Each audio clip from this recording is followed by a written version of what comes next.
గట్టిగా 50 కిలోమీటర్ల దూరం వెళ్లేందుకు మిలిటరీ వాహనాలకు డీజిల్ పోయలేరు. ఒకసారి ఫైటర్ జెట్లను ట్రయల్ రన్ తీయాలంటే లక్షల్లో ఖర్చు. దానికి చేత కాదు. యుద్ధ ట్యాంకులకు ఆయుధాలు ఫిక్స్ చేయాలంటే నట్లు బోట్లు కూడా కరువే. సైనికులకు కొత్త యూనిఫారాలు బూట్లు కొనే గతి లేక పాత వాటికి మాసికాలు వేసుకుని రోజులు ఈడుస్తున్న పరిస్థితి. ఇది పాకిస్తాన్ సైన్యం దుస్థితి. భారతీయ మిలిటరీ సామర్థ్యం ముందు పాక్ చిట్టెలుక. పహల్గాం ఉగ్రదాడి నేపథ్యంలో భారత్ పాకిస్తాన్ మధ్య ఉద్రిక్తతలు పెరుగుతున్నాయి. భారత్ దాడి చేస్తే ప్రతిదాడికి సిద్ధం అంటూ సైనిక సన్నద్ధత పేరిట హంగామా చేస్తోంది దాయాది దేశం. సైనికులకు సెలవులు రద్దు చేసి బోర్డర్స్ కు తరలిస్తోంది. యుద్ధానికి సిద్ధం అన్నట్లుగా పాక్ ఆర్మీ ఇస్తున్న బిల్డప్స్ హాస్యాస్పదమే. భారత సైనిక ఆర్థిక సంపత్తితో పోలిస్తే పాకిస్తాన్ ఒక పిపీలికం.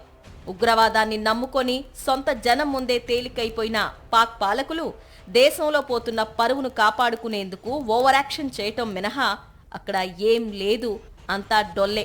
సింహానికి చిట్టెలుకకు పోలిక. భారత్ పాకిస్తాన్ దేశాల మధ్య సైనిక బలగాలను పోల్చటం కూడా అంతే. ఇండియన్ ఆర్మీ అంటే ఓ రేంజ్. దానిని కలలో కూడా చేరుకునే సత్తా దాయాది సైన్యానికి లేదు. గ్లోబల్ ఫైర్ పవర్ ఇండెక్స్ 2025 తాజా నివేదిక ప్రకారం సమగ్ర మిలిటరీ ర్యాంకింగ్లో మన దేశం 4వ స్థానంలో ఉంది. అంటే ప్రపంచంలోనే 4 అతిపెద్ద సైనిక శక్తి భారత్ సొంతం. అమెరికా, రష్యా, చైనా తర్వాత ప్లేస్లో మనం ఉంటే ఈ లిస్టులో పాక్ 12వ స్థానంలో ఉంది. ఇండియన్ ఆర్మీలో యాక్టివ్ సైన్యం, రిజర్వ్ సిబ్బందితో పాటు పారామిలిటరీ దళాలను కలుపుకుంటే భారత్ వద్ద 51 లక్షలకు పైగానే దళాలు సిద్ధంగా ఉన్నాయి. అత్యాధునిక సైనిక సంపత్తి భారత్ సొంతం. మన దగ్గర 4201 మిలిటరీ ట్యాంకులున్నాయి. అదే పాకిస్తాన్ దగ్గర 2627 ఉన్నట్లు గణాంకాలు చెబుతున్నాయి.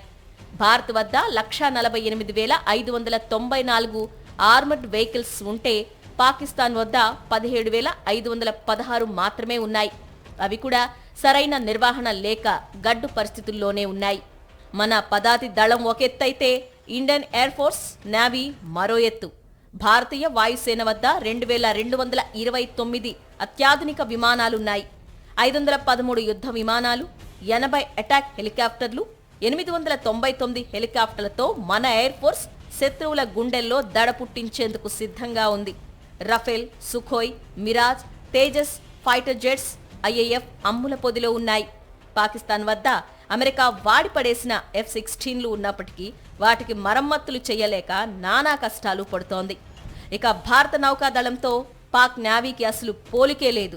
293 స్థావరాల నుంచి మన నౌకాదళం కార్యకలాపాలు నిర్వహిస్తోంది. సముద్రం నుంచి దాడులు చేయడానికి మన దగ్గర 2 ఎయిర్ క్రాఫ్ట్ క్యారియర్లు ఉన్నాయి. పాకిస్తాన్ దగ్గర ఒక్కటి కూడా లేదు.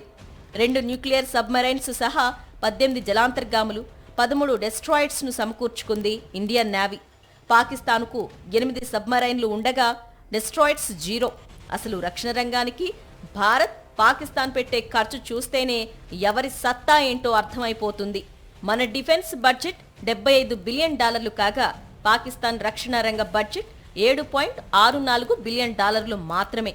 గతంలో ఎన్నోసార్లు భారత్ మీదకు తెగబడి వారం రోజుల్లోనే చేతులెత్తేసి మోకాళ్ల మీద నిలబడి శరణు వేడిన చరిత్ర దాయాది దేశానిది. ఇండియన్ ఆర్మీ కన్నెర్ర చేస్తే పాక్ బలగాలు తోక ముడుచుకొని పలాయనం చిత్తగించటం ఖాయం.